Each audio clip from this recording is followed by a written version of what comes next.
Hi everyone, hope you're doing well from wherever you're watching this channel, depending on your time zone. Now, BBC shared a documentary of Bloody Parliament. Blood Parliament. That was the headline. Now, there are images that they shared there and videos also that are now spreading online, which is bringing discussion even on this punchline. Kenyans feel so much betrayed when they came to realize that the Kenya Defense Forces, KDF, military was involved in the shooting to kill of the civilian citizens who were not armed. You know, in case the government of Kenya fails completely, the next person on the line to take over, it is the military. When things goes wrong, and then muangalia zile nchi zingine zote, vile mambo yanaharibika, military comes in. So this should be a neutral agent that should not be involved in playing politics in either way. Their role is to protect the country from the external threats. So, youth going to protest at the parliament, was it an external threat? This thing has really hurted Kenyans. Kenyans are so much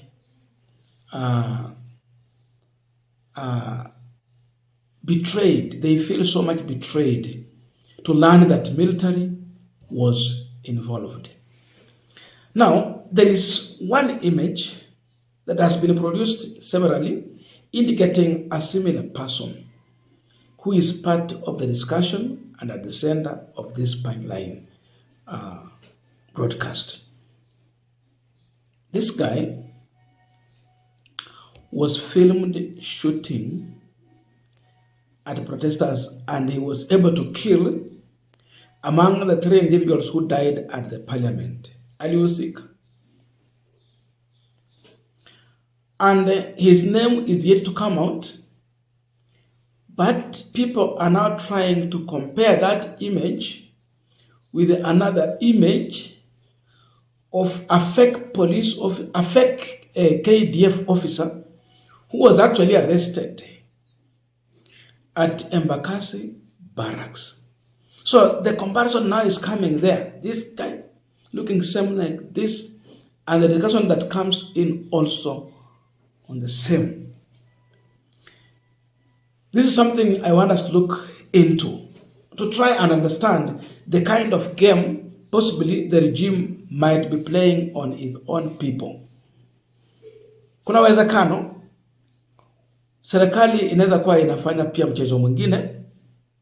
And ukifuatilia vizuri utakuja kugundua ya kwamba huenda huyu jamaa ambaye tunaambiwa ni mwanajeshi, huenda si mwanajeshi.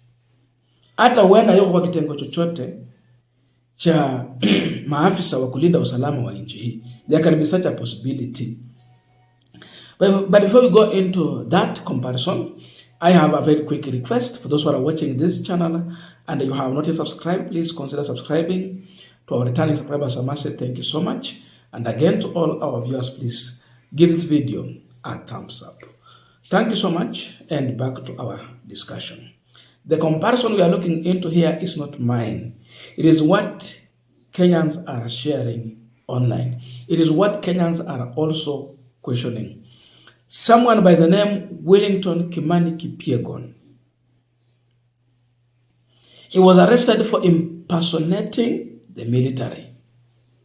And according to the report, he was staying at Embakasi barracks and he had access to firearms and uniforms. Angevaa in full combat of a KDF.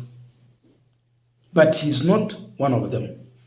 There are those who are saying that he was fired some time back.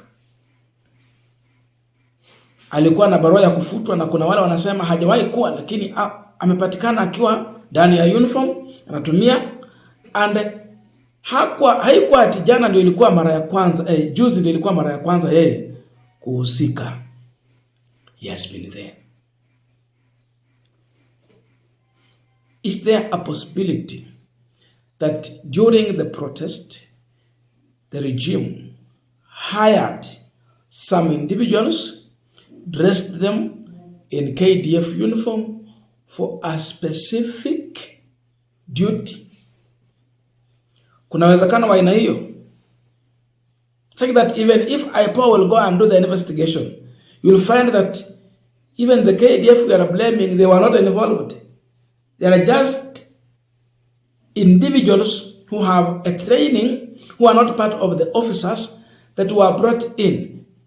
Nikisikia haya mambo, nakumbuka mambo tuliambiwa kuhusu a hired squad that were getting command from executive, according to the allegation, domiciled at cooperative building. Mnakumbuka wakati wa maandamano wakasema kuna kikundi fulani cha maofisa ambao walikuwa wanapata command from State House, where even Kindiki could not have access or give directives to. Hata mkubwa wa police, the IG of police, did not have access to that command. Kuna siku tumeambiwa mambo kama haya. Try to compare the two. Now, there is information Kenyans are sharing online, and I want us to go through some of these comments. This was 22nd April. A Kenyan man identified as Willington Kimtai Kipyegon has been arrested for allegedly impersonating officers of the KDF. Kenya Sihami, Jombi, aliishi mpaka kwa barracks. Fake. That is what is shared. Now, hiyo ilikuwa wakati huyu jamaa alikuwa ameshikwa. But you try to compare the images. Unajiuliza maswali mengi. Is there anything that the securities knew about the investigation done by BBC before they released that this guy was arrested? Chief Otanga. Several days ago, this man, Kipyegon, was arrested and charged with impersonation, a fake KDF in brackets. Yesterday, he appeared on BBC as the one killing those Gen Zs. Sasa Wakenya wameanza sasa compare the images. If he is the one, then probably the KDF identified him after BBC reaching out to them for comments before releasing the documentary. To exonerate themselves from eventual blame and public backlash, the KDF then decided to say that he is not one of them, that he is an imposter. Of course, before the release of the documentary, BBC reached out to KDF for their comment. They responded. And after their response, it is when it was shared now in the BBC. Hii ilikuwa kabla watoe, sababu BBC haiwezi enda kuuliza for their response. They wanted it to be part of the documentary. So can there be such a possibility? It can be. So if this guy has been charged for impersonating the police, the KDF officer, there can be a possibility that the state has been playing a reverse psychology on Kenyans on such matters. Bring in your own people. You know that KDF cannot take such orders, like what they were using with the police officers to kill Kenyans during protest. Their orders, they will not take. So bring in individuals to infiltrate the team as they are on the ground. Then at the end of the day, ionekana ni hao walitumika, kumbe ni people from outside. There can be that possibility. Levi Sitati.